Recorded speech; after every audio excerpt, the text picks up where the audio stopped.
ហើយមួយទៀតបើសិនជាអាចដំណើរការទៅល្អខ្ញុំនឹងម៉ៅជើងយន្តហោះផ្ដាច់មុខហ្មងដើម្បីដឹក direct ទៅសុកគេហ្មង តែស្អីទូកខុសបានទៅវាបាច់ទេ ស្ករថ្នោត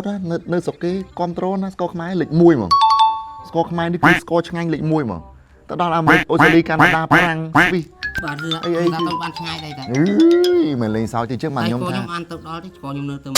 ឡូវឯងត្រៀមឡើងឥឡូវមិនមកចូលចុះឈ្មោះជាសមាជិកចូលក្រុមហ៊ុនខ្ញុំហ្មងដែរបើកស្ករថ្នោតនាំចេញទូទាំងពិភពលោកហ្មង នៅឲ្យបាយចេះខ្ញុំឡើងមួយបាយលើហ្នឹង អត់ច្បាស់លោករ កបាទ3នាក់បងបាត់ទៀតបង សាទបាយបើសិន សាទហ្នឹងហ្មងអត់នេះវិញនិយាយលេងសើចនេះ តែអត់បាទអត់មានមួយទៅស្រុកក្រៅទៅមិញ កុំភ័យទីផ្សារអត់បារម្ភទេបងអត់បារម្ភទេទីផ្សារនេះឲ្យតែរបស់យើងល្អបាទយល់អត់ឲ្យតែរបស់យើងល្អរបស់យើងគុណភាពអត់មានទៅបបាក់អីនឹង តែអត់អស់ទេណា អត់អស់មែន បាទ អត់អស់ខ្ញុំកំងអស់ពីក្រៅមកដើម្បី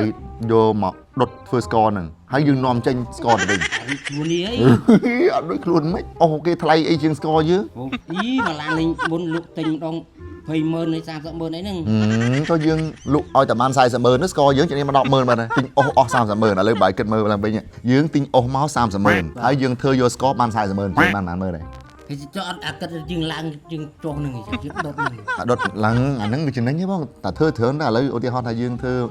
ធម្មតាធ្វើ 3 តោនចំណេញបានប៉ុណ្ណឹងយើងធ្វើ 6 តោនមកចំណេញបានទេ 6 តោនខមិនទៅចាក់ច្រើនណាបង 6 តោន ខ្ញុំគម្រោងខ្ញុំប្រាប់មកឯងខ្ញុំគម្រោងខ្ញុំដីយើងអាខាងក្រោយនោះ បាទ ខ្ញុំនឹងចង់ចាក់សាបតិចទៀតមកឯងអត់ខ្វះខាងគេធ្វើទេខ្ញុំចាក់សាបចាក់អីមកហើយខ្ញុំធ្វើប្រឡោះមួយដើម្បីសម្រាប់ចាក់ស្ករហ្នឹងមកស្ករហ្នឹងដុតកម្ដៅហើយចាក់កម្ដៅហើយចាក់មក អត់លីខ្ទេចលើហ្នឹងខ្លាយទឹកលើកូនណា ខ្លាយទឹកកូនណា ហើយទឹកវិញតែមូលហេតុទេហើយទឹកក្តៅពេកមែនទេ ក្តៅ យើងដាក់ម៉ាស៊ីនត្រជាក់អា 4 សេស ដាក់មកដូរឲ្យដងភ្លើងតាសិនជាក់ស្អីបាយទៅយកស្គាល់ទៅលក់ដល់ណាទេបាទយើងតាមបងនឹងបាសនៅនឹង តែឥឡូវអត់ទុកចិត្តមែន អត់ទុកចិត្តទេមើលយកយកទៅបាត់យកទៅបាត់នឹងទុកចិត្តទីតែយកទៅវាយយកទៅទុកចោលលេចចាក់សាបទៅវាយចាក់ប្រៃនេះហើយ អត់ទេបងចាំមើលថាអាហ្នឹងមូលហេតុហ្នឹងឯងដែលធម្មតាអ្នកធម្មតាគេទៅគិតអញ្ចឹងបើយល់អត់បងគិតអញ្ចឹងគិតដូចគេធម្មតាដែរហ្នឹងយល់អត់ ខ្ញុំគិតចឹងមើលយកមកងំមកដល់ទៀតលាទុកចោលក៏ហម ហ្នឹងអាមូលហេតុហ្នឹងហើយមូលហេតុហ្នឹងហើយដែលជាបញ្ហាដែលគេរស់ស៊ីអត់កើតហ្នឹងមូលហេតុហ្នឹងដែលជាឱកាសយើងក្តោបយកឱកាសហ្នឹងហ្មងខ្ញុំនឹងទិញដីថែមទៀតបរិយាដីរឿនគេយកមកប្លង់ទៀតដើម្បីខ្ញុំមែនតើពត់លបងមកហើយចាក់សាបយកស្ករគឺចាក់យកមកចាក់មក អត់យកទៅលក់គេមិនខាត ឥឡូវយើង ចាក់គេមិនដឹកមែន ចាំគេមកដឹក ចូលមក2ថ្ងៃ3ថ្ងៃលក់ទៅវិញ អត់ទេចាជុំមានអីយើងធ្វើនេះតាយើងទាំងវាយយើងយូរអស់ហើយ10ថ្ងៃយើងលក់ចាញ់អញ្ចឹងណា បាទមើល10ថ្ងៃទុកតែមួយខែហ្នឹងហើយទៅហើយមួយទៀតបើសិនជាអាចដំណើរការទៅល្អខ្ញុំនឹងម៉ៅជើងយន្តហោះផ្ដាច់មុខហ្មងដើម្បីដឹក direct ទៅសុកគេហ្មង តែស្អីទូកខុសបានទៅវាបាច់ទេខុសអីវិញទៅស្រួលជាង អត់ទេបង ដើមមើលនេះទៅ អូអត់ទេបងគិតអញ្ចឹងអត់ទេបងអត់ទេ មែនឥឡូវអាអូបាក់អាមកពេលបាក់ដែរបាក់មកចប់ដូចពីដើមអូសតតែមកឬថាតាមលឹកជាងតាមព្រៃដុតរួចបានមួយឆ្នាំ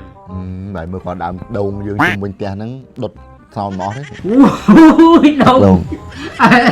តារੂទៅងាយទៅអស់អត់មានពូផង ច្បើងយើង អូអត់ទេបាច់ទេ ហើយបើបារម្ភពេកបងគ្រឿងអស់ហើយកុំភ័យនេះកញ្ចក់ខ្ញុំប្រហែលឥឡូវបើរាប់កញ្ចក់ខ្ញុំមានប្រហែលឥឡូវឆ្លើយ 5 4 បាទ4កញ្ចក់មែនទេហើយខ្ទមមានប្រហែលឥឡូវខ្ទមខ្ទមពងតឡៅមួយទៀតទេ រងមន់មួយ បាទរងមន់ណែគ្រាន់តែរងមន់ហើយនឹងខ្ទមនឹងមួយយើងដុតបានប្រហែលតោដែរស្គរ អូបានតោទេតបានមកពេលត្រូអស់បាត់ហើយបាទមើលតាម10គីឡូនេះ ស្គរ50គីឡូហ្នឹង បាទ ដុតខ្ទមមួយអស់ អត់បានមកពេលត្រូ នេះបើដុតអានេះឧទាហរណ៍បើយើងដុតអានេះបើយើងធ្វើស្គរផាយបានប្រហែលគីឡូមិនទេ បាត់បែប2គីឡូ1គីឡូបើស្គាល់ឡើងថាបាយថាច្រើនទៅបែប8000 8000 16ហី16000ណា 11000អានេះបានមើល អានេះតែនេះតែ2700ហ្នឹង 2000អាធំនេះ 2700ដុល្លារហ្នឹង បាទ ហើយយើង បែប8000ខ្មែរនេះ1គីឡូ 2គីឡូណោះ2គីឡូ 2គីឡូបាន16000 11000អត់ចំណេញមែន អត់ទេ ខានទិញទួចយើងអីរស់ស៊ី ទួចនេះគាត់ថាទួយលើកជាងចាក់ណាអត់ស្គាល់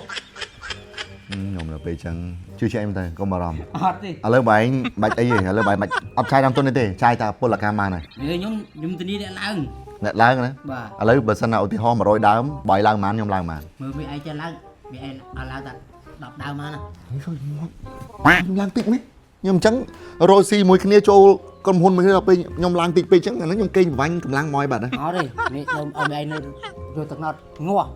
អញ្ចឹងវិញ បាទ អូខ្ញុំចង់ឡើងបានច្រើនដែរ មីឡើងមកច្រើនទៅ50នាក់ទៅចង់ឡើង អញ្ចឹង50នាក់បើនិយាយអញ្ចឹងត្រូវគ្នានិយាយអញ្ចឹងត្រូវគ្នា100ដើមម្នាក់50ដើម អត់ដល់តែដល់ណាថ្នោតណានេះអស់ថ្នោតហើយ គេនេះទៅបាយទៅប្រធានផ្ទះប្រធានភូមិមួយខ្ញុំហើយទៅធ្វើលិខិតមួយស្នើសុំទិញដើមថ្នោតទាំងអស់នៅក្នុងភូមិប្រតិពេចហ្នឹងដើម្បីយើងទុកឡើង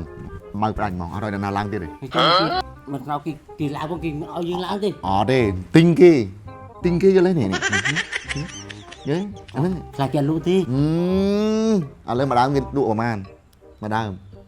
ដើមតិច50000 10000 50000 10000ណា បាទ យើងឲ្យគេ50000មួយគុណ10គេលក់អត់ អត់ទេមីឯងឡើង3 4ឆ្នាំបានចំណេញស្គាល់ឯងមក